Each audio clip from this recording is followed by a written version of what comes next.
Corinne Lepage, on a aussi ces expérimentations de micro-réseaux en Europe et en France. Et vous pensez Alors, aussi ça va devenir une c'est cette obligation. révolution-là qui est en marche? Alors, c'est une directive de la fin de l'année 2018 qui rend ça obligatoire pour 2021, donc nous y sommes, avec la création de ce qu'on appelle des communautés d'énergie, qui va donc rassembler des collectivités locales et des habitants, des entreprises et des habitants, des entreprises et des collectivités locales, et le développement de ce qu'on appelle l'autoconsommation collective.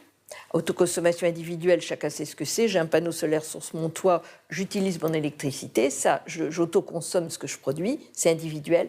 Mais l'autoconsommation collective, c'est justement le partage, avec cet avantage de n'avoir aucun frais de transport, et donc d'aller vers une électricité qui devrait être moins chère. Mais alors ça, il va falloir légiférer, parce qu'on imagine que... C'est déjà fait. C'est déjà fait. C'est déjà fait, c'est pas rentré en vigueur. Parce pour les prix, hein, pour le prix. Hein. Oui, parce que si vous voulez, la grande difficulté que nous avons chez nous, c'est qu'on a un modèle qui est à l'opposé. On a un modèle totalement centralisé. Avec les centrales nucléaires, on a 56 réacteurs. Là, on va vers des modèles totalement décentralisés, c'est exactement à l'opposé. Alors, on aura toujours besoin d'une électricité de base. Ce qu'on appelle une électricité de base, c'était du reste dans votre reportage.